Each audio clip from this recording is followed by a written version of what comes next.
அன்பானவர்களே, அன்பு வணக்கங்கள். உங்கள் கர்மாவை மாற்றுகின்ற சக்தி உங்களுக்குள்ளேயே இருக்கிறது. உன் கர்மாவை குறைத்துக் கொள்வதற்கு, கர்மாவை அழித்துக் கொள்வதற்கு நீ வெளியே எங்க போனாலும் அதனால எந்த பயனும் கிடையாது. இந்த நதியில போய் குளிச்சா உன் கர்மா குறைஞ்சிரும். இந்த சடங்கு செய்தா உன் கர்மா போயிடும்.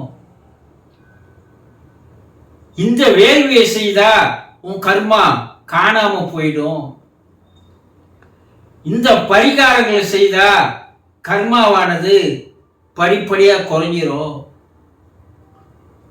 இப்படி யாராவது சொன்னால் அதை கேட்டு நீங்க நடந்தீங்கன்னா இந்த ஜென்மத்தில் எந்த ஜென்மத்திலையும் உன்னுடைய கர்மா குறையவே குறையாது. உனக்கு உடம்பு சரியில்லை, நீ மருந்து சாப்பிட்டாதான் அந்த உடல் நோய் குணமாகும் இல்லையா?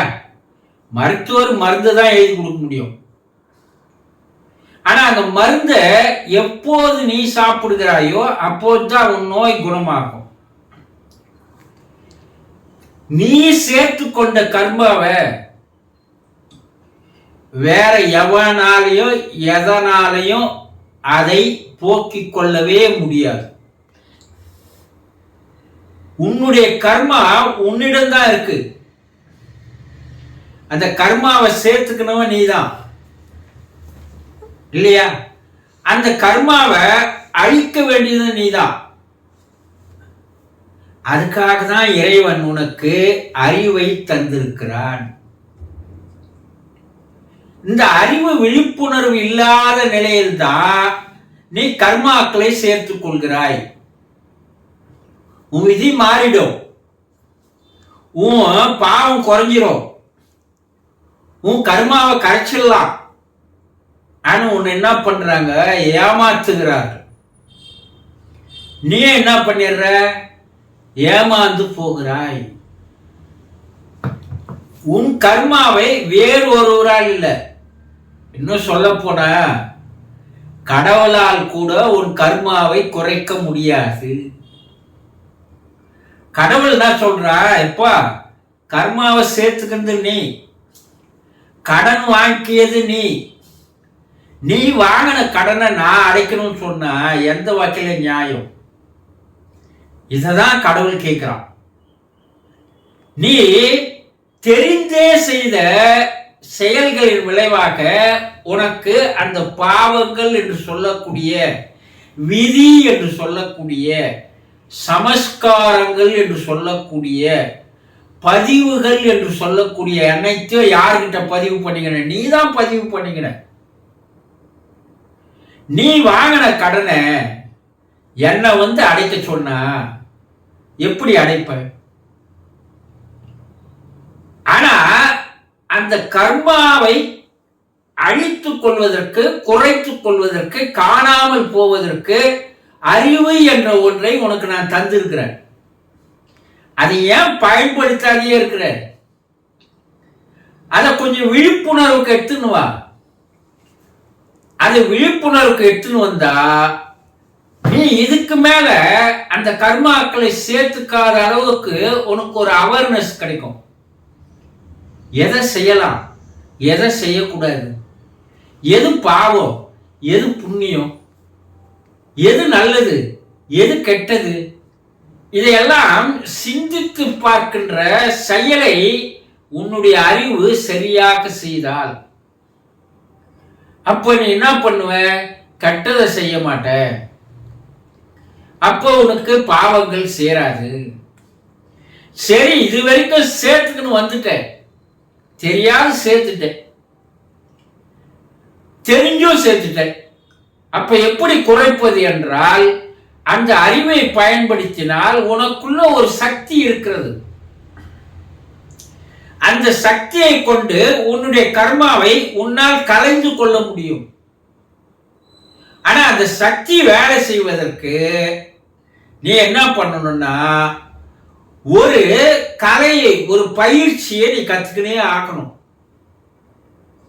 அது இன்று வந்த கலை அல்ல, இன்று வந்த பயிற்சி அல்ல. வேத காலம் முதல் கொண்டு ரிஷிகள், முனிவர்கள், யோகிகள், சித்தர்கள், அவதாரங்கள் எல்லோரும் பின்பற்றிய அந்த கல்வி என்று சொல்லக்கூடிய அந்த கலையை நீ கற்றுக்கொண்டால் உனக்குள் உறங்கி கிடக்கின்ற அந்த சக்தியானது விழிப்பு நிலைக்கு வருகிறது. முதல்ல அறிவு வேலை செய்யணும். ஐயோ, நம்ம இது வரைக்கும் சேர்த்துட்டோமே இந்த கடனை, இனிமேல் நம்ம சேர்க்காத இருக்கணுமே, இருக்கிற கடனை கழிக்கணுமே என்ற எண்ணம் கொஞ்சமாவது இருந்தால் அப்போ உங்களுக்கு அந்த அறிவு உங்களுக்கு வழியை காட்டுகிறது. போ, இந்த கலையை கற்றுக்கொள். இது ஒன்னால்தான் உன்னுடைய கர்மாவை கலைக்க முடியுமே தவிர உலகில் வேறு எந்த செயலாலும், யாராலும், கடவுளாலும் கூட அதை கரைக்க முடியாது. ஆனா என்ன பண்றோம்? எங்கெங்கயோ ஓடுறோம், எதையோ செய்யறோம். இந்த நதியில போய் குளிக்கலாம், பாவம் போவோன்றாங்க. அந்த நதியில போய் குளிக்கலாம், பாவம் போவோன்றாங்க.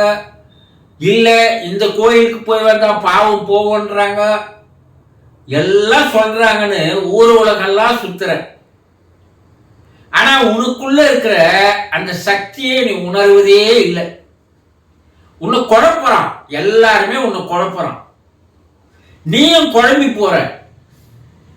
ஆனா அந்த குழப்பத்தினால் வருகின்ற விளைவு என்னன்னா உனக்கு சிந்தனை தெளிவு இல்லை.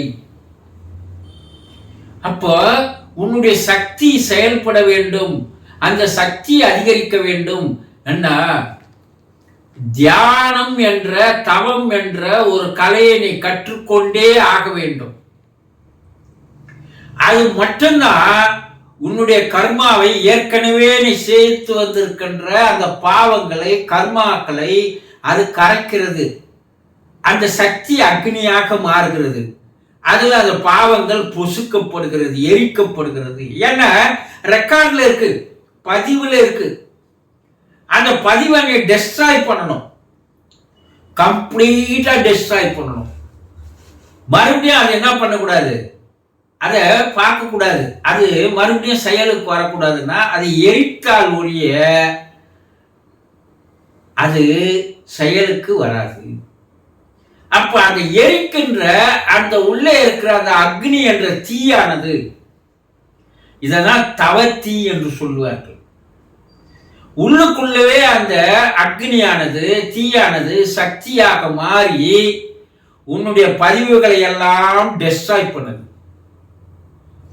அப்ப அந்த கர்மாக்கள் குறைய குறைய குறைய, ஏற்கனவே இருந்த கர்மாக்களை குறைப்பதற்கும் கர்மாக்களை சேர்த்து கொள்ளாததற்கும், ஏற்கனவே வாங்கின கடனை குறைக்கணும் இல்லையா? இல்ல அது வட்டி போட்டுக்கினே வரும்.